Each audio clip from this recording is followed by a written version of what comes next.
Oi, gente, eu sou a Camila. Você tá no canal Primeira Viagem e finalmente nós chegamos nos livros lidos, parte 4 de 2020. Pois é, você escutou direitinho. Nós estamos terminando o ano de 2021 e a Camila aqui vai falar agora ainda dos últimos livros que eu li no ano passado. Gente, quem acompanha aqui o canal já sabe que eu sou muito enrolada e daí eu passo outros vídeos na frente. Eu comecei a contar o que eu li no ano passado e eu nunca mais terminei. Então vamos lá, senta, tenham paciência. Agora eu vou falar de 8 livros. Eu tava falando de 5 em 5, mas agora pra fechar 2020, vamos terminar de uma vez. Vou falar então dos últimos livros que eu li no ano passado aqui pra vocês. Antes de mais nada, como sempre, vou pedir para você se inscrever aqui no canal se você não for inscrito.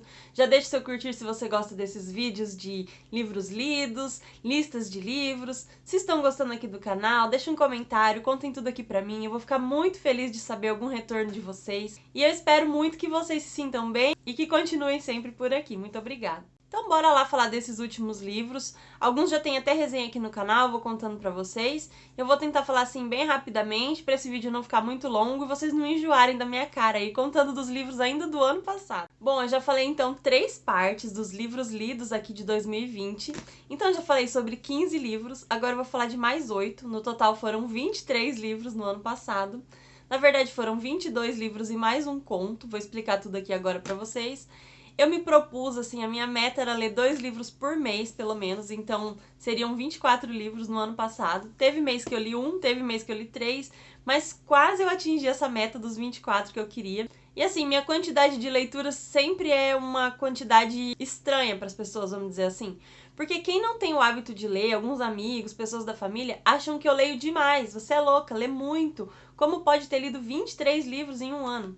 Agora, quem tem o hábito firme de leitura, que é o pessoal aqui do Booktube, algumas pessoas que eu converso, algumas amizades que eu fiz aqui depois do canal, as pessoas leem muito mais, lê tipo 4, 5, 8 livros por mês. Então, a média delas anual, assim, a quantidade do ano é 50, 60, 80 livros. Tem muita gente que lê muito livro por aqui, então daí acham que eu leio muito pouco. Então, assim, pra metade do meu público eu leio muito, pra outra metade eu leio muito pouco, e pra mim tá ótimo, eu leio o quanto que eu consigo, eu leio aquilo que eu quero, que me faz bem, independente do gênero, de tamanho de livro, de qualquer coisa do tipo. Então, assim, as leituras do ano passado me enriqueceram muito e foram maravilhosas. Eu espero compartilhar um pouco desse amor e de toda essa experiência boa que foram minhas leituras do ano passado.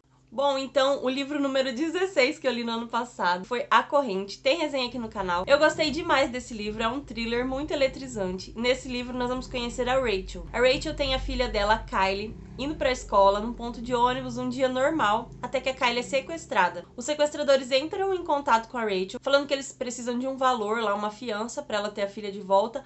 Porém, não contente com isso, ela precisa também sequestrar mais uma outra criança para dar continuidade a essa corrente. A corrente, então, é um sistema de sequestro de crianças onde os próprios pais precisam sequestrar a próxima vítima para ter seu filho libertado, para ter seu filho de volta. Então é uma coisa assim bem doentia que a gente acompanha, a gente vai acompanhar todo o sofrimento e também o desenvolvimento aí, o que a Rachel vai fazer, qual vai ser sua postura, qual decisão ela vai tomar e o que vai acontecer com a Kylie. Então assim, a gente vira as páginas mesmo freneticamente. Eu indico muito esse thriller, eu gostei pra caramba, é uma história incrível, eu tenho certeza que vocês vão gostar também. Depois desse, eu li Marina. Tava fazendo as leituras do Zafon bem intercalado e bem certinho no ano passado.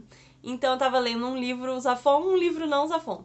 Daí eu li Marina, que foi o 4º livro do projeto, já tinha lido os 3 primeiros, que é da trilogia da Névoa. E então li Marina novamente, já foi a minha segunda leitura, né? E foi assim, uma experiência incrível, fantástica. Tem vlog de leitura no canal, tudo eu vou deixar nos cards e também na descrição aqui do vídeo pra vocês conferirem depois, quem ainda não assistiu. Tava muito legal, nenê pequeno, mais de um ano atrás, então assim, às vezes até eu assisto pra matar a saudade de alguns momentos. E nessa história nós vamos conhecer o Oscar Dry. O Oscar tem acho que ali por volta dos 15 anos no começo desse livro, e ele mora em um internato. E ele sempre vaga assim, fica perambulando pela cidade sozinho, procurando o que fazer mesmo, ele dá umas escapadinhas do internato, e ele descobre um casarão. E esse casarão é o casarão da Marina.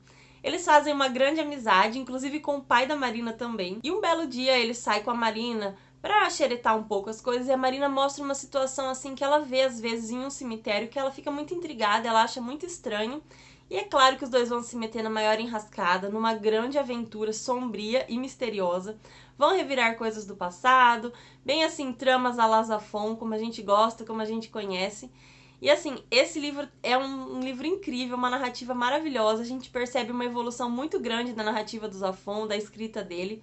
Os personagens são maravilhosos, a gente se transporta, assim, só de lembrar da história, de contar aqui pra vocês muito pouquinho, mas eu já consigo, parece que, enxergar totalmente ali aquela cidade, aqueles lugares que o Oscar e a Marina vão passar e vão investigar. E assim, é um livro muito, muito maravilhoso, emocionante, que eu indico demais, como sempre, indico todos os Zafón aqui pra vocês. Depois de Marina, eu li Teto para Dois. Gente do céu, um romance incrível, favoritaço do ano passado. Eu amei demais esse livro. Inclusive, já estou com o segundo livro dessa autora, Beth O'Leary. Eu nunca sei falar o nome dela. Para ler e ainda não li. Pretendo ler logo no começo do ano que vem, se der tudo certo. Mas esse livro é maravilhoso, gente, que saudade dessa leitura. Tem resenha também aqui no canal, que gostoso falar que tem tanta resenha, tem blog de leitura e tem um monte de coisa aqui no canal. Eu fico muito feliz quando tem tudo isso aqui pra vocês. E nesse livro nós vamos conhecer a Tiff e o Leon. A Tiff, ela tá quebrada, precisando de um apartamento, terminou um relacionamento, tá totalmente assim sem rumo. E o Leon, ele tá com as contas assim apertadas e tá precisando de um dinheirinho extra. Ele resolve então sublocar seu apartamento pro período da noite, porque ele é enfermeiro e ele não fica à noite em casa.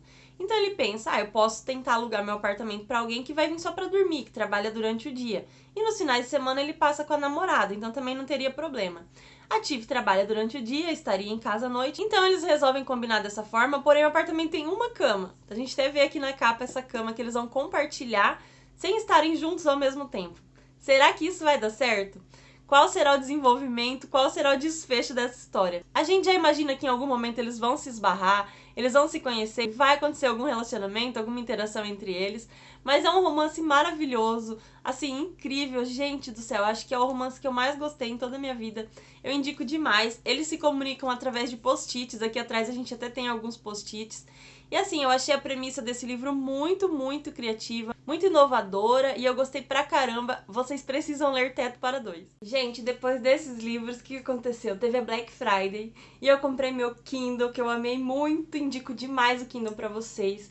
Pra mim foi uma ajuda imensa, porque sempre que eu tava com o nenê no colo, às vezes o nenê dormia no meu colo ou mamando, eu conseguia fazer essa leitura mais fácil pelo Kindle. Então foi uma mão na roda e eu desatei ler um monte pelo Kindle. Então agora eu vou falar 3 livros do Kindle que eu li pra vocês. Vou deixar a capinha aparecendo aqui. E assim, foram leituras ótimas também. O próximo que eu vou falar foi o livro Ritmo Envolvente. Foi o primeiro contato que eu tive com a escrita da Sara Fidelis. Eu confesso assim que tem muito hot nesse livro e daí um pouco assim me travou, porque eu não gosto tanto, assim, de cenas tão picantes, mas a escrita dela foi muito bem-vinda, assim, na minha vida, eu gostei muito, flui muito bem, eu li esse livro super rápido, e é um romance muito legal, que a gente vai conhecer, então, o Ash, que ele é vocalista de uma banda, bem bad boy, assim, todo inconsequente, e a Júlia, que ela é estagiária de uma empresa de advocacia, e ela está grávida no momento, e daí o Ash apronta poucas e boas sempre, mas daí ele apronta uma bem, assim, pior no começo desse livro, que faz com que, então, ele vai ser processado, vai acontecer um monte de coisa,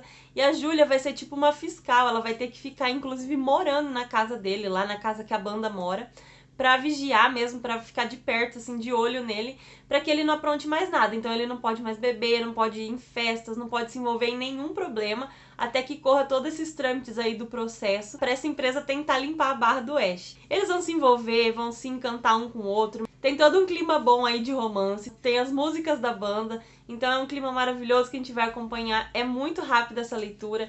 Esse romance é muito legal, é uma série. Os próximos livros contam, parece que é a história de todos os outros integrantes. Eu ainda não li, mas pretendo ler. E assim, foi uma leitura muito boa também, muito rápida. O próximo é o 220 Mortes de Laura Lins. É um conto, tem acho que só 50 e pouquinhas páginas, mas assim, quanta história dentro desse conto, gente. Muito, muito, muito incrível. Foi meu primeiro contato com a escrita do Rafael. Vou deixar aqui o sobrenome dele porque é muito difícil de falar, apesar dele ser brasileiro. Assim, eu gostei muito da escrita dele e eu gostei muito, assim, da premissa dessa história. É aquela história que é um loop temporal, sabe? Tipo, A Morte Te Dá Parabéns. Então, assim, eu gosto muito desse tipo de história. Eu gostei pra caramba desse livro, desse conto. Eu li rapidinho.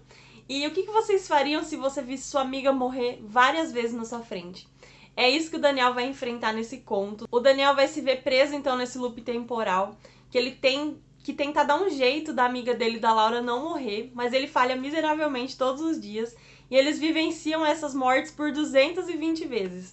Então, como será que vai ser o desfecho? Como que ele vai conseguir sair dessa situação? É isso que você tem que conhecer, é isso que você tem que descobrir, lendo então esse conto, que é muito, muito legal. O outro livro que eu li também no Kindle é O Viúvo. E também é um livro hot. Gente, eu encontro muito romance hot no Kindle. Às vezes eu nem acho que vai ser hot quando eu vejo tá lá. Mas tudo bem. E eu gostei desse livro, mas assim, não tanto quanto eu pensei que eu gostaria. Porque algumas cenas, algumas situações me incomodaram um pouco. Porém, assim, é um livro rápido, um romance rápido e gostoso da gente ler, que também vai aquecer nosso coração. E nesse romance nós vamos conhecer o Colin Adams. Ele é um cara muito rico, se eu não me engano ele é um arquiteto. E ele, assim, tipo, super poderoso da cidade, super influência. E ele é um viúvo, ele perdeu a sua mulher e também sua filha. Então ele é um homem marcado por essas mortes. Ele até deixa o seu filho que sobreviveu, assim, um pouco de lado. Eles não estão conseguindo ter uma boa relação mais. E ele contrata sempre alguém para cuidar, tipo uma governanta da casa. Alguém para cuidar da casa, cuidar dos empregados. Mas ninguém para nesse emprego, porque ele é um homem muito duro, muito severo, muito ríspido com essas funcionárias. E a Isabelle, ela é uma mãe solteira, e ela vai então encarar esse emprego como última alternativa para ela sobreviver, para ela sair das dívidas. Então ela, assim, se doa ao máximo, encontra essa oportunidade e acha que vai ser incrível até conhecer então o seu patrão. Mas ela se esforça muito e ela é bem topetuda, assim, também. Ela não vai baixar a cabeça muito fácil. E ele vai encontrar nela, assim, então, um fio de esperança, uma chama que vai reacender nele. E eles vão viver, então, uma paixão avassaladora, proibida, meio escondida ali. E ela vai tentar, então, domar essa fera que é o seu patrão. E nós vamos ver o que vai acontecer no desenrolar dessa história. No fim do ano passado também eu fiz a minha releitura da Sombra do Vento. Tem vlog de leitura aqui no canal. E, gente do céu, como que foi bom reler essa história. Eu li pela terceira vez. E, assim, cada vez que a gente lê, parece que a gente encontra coisas novas. Novos cenários, novas dicas que o Zafón vai deixando. Entrelaçando e deixando pistas para os próximos livros. Agora que eu já li toda a série do Labirinto dos Livros Esquecidos do Zafón, reler A Sombra do Vento foi, assim, uma experiência única, maravilhosa. Gostei demais. Eu amo os personagens que estão dentro desse livro, me dá uma saudade tremenda. E aqui nós vamos ter o Daniel Semper como nosso personagem principal.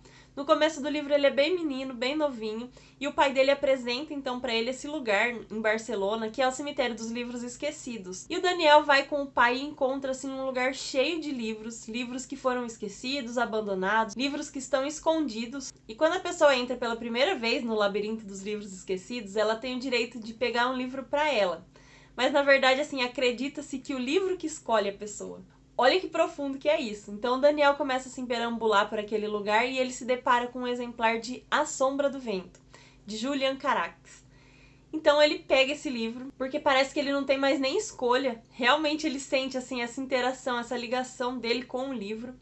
E eles vão embora. E o Daniel se apaixona pelo livro, pela escrita, e ele quer entender o que está por trás daquele livro, quem que é esse autor, e esse autor sumiu. E ele começa algumas investigações, ele vai falar com pessoas de livrarias importantes. O pai dele é dono de uma livraria de Barcelona, então eles têm assim um meio social muito assim de convívio mesmo com escritores, com outros livreiros da região. E ele vai descobrir, então, que existe a história por trás do Julian Carax, que alguém procura os livros do Julian Carax para atear fogo, para queimar esses livros, e os livros estão sumidos. Inclusive, ele começa a receber propostas, assim, muito valiosas para ele vender esse livro que ele encontrou no Cemitério dos Livros Esquecidos. Mas ele, assim, recusa todas e ele quer descobrir quem que é esse autor misterioso, quem tá por trás disso. Então vai reviver coisas do passado, muito mistério, muitas maldições por trás desse livro e desse autor. O Daniel vai se meter até o pescoço. A gente vai acompanhar a evolução, o crescimento, o amadurecimento do Daniel. Tem muita coisa dentro desse livro. Tem romance, tem drama, tem suspense, talvez um pouco de terror, não sei. Um romance de formação. Então, assim, tem muita coisa aqui dentro. Essas páginas desse livro, assim, contém muita história. Ele tem 400 páginas, mas tem muita coisa aqui dentro.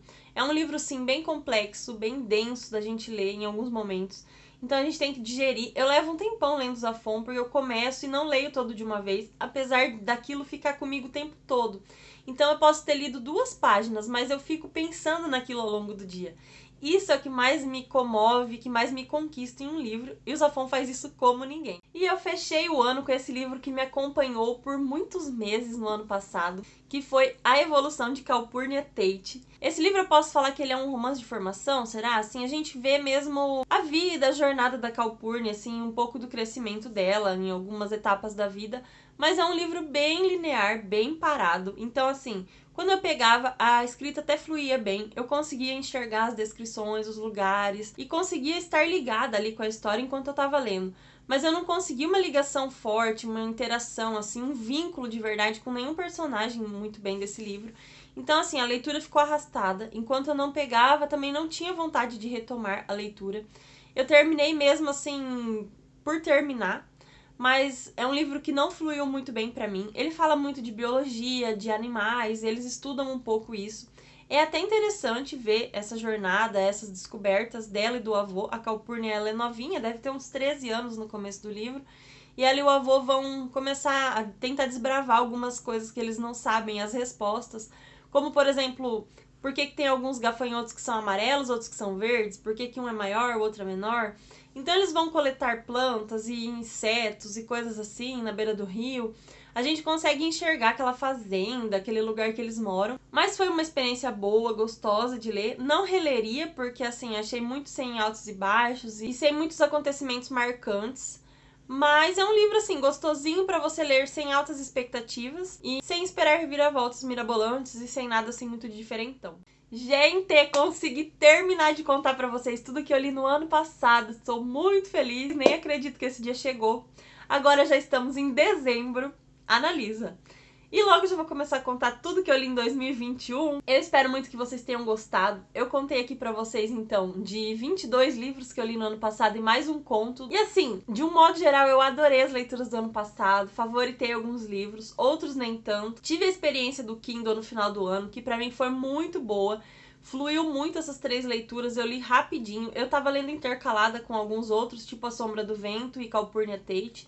Então, assim, esses 5 últimos livros que eu falei, eu estava lendo eles meio embolados, assim, meio juntos até. Mas eu gostei muito das leituras do ano passado, eu espero que vocês tenham gostado de conhecer e de eu ter compartilhado aqui com vocês. Me conta aqui se já leram algum, se assistiram os vídeos anteriores, o que acharam, quantos vocês acham que eu li esse ano, quantos vocês já leram esse ano. Conta tudo aqui pra mim, eu vou adorar saber, eu adoro essa interação e quando vocês me dão algum retorno do lado de lá do meu canal. Gente, então é isso, muito obrigada a todos, um beijo grande, fiquem com Deus e até mais. Estou deixando aqui como recomendação os lidos das partes anteriores do ano passado que eu fiz, então quem ainda não conferiu os primeiros livros que eu li em 2020, vou deixar aqui pra vocês a playlist e depois vocês conferem e me contam o que vocês acharam.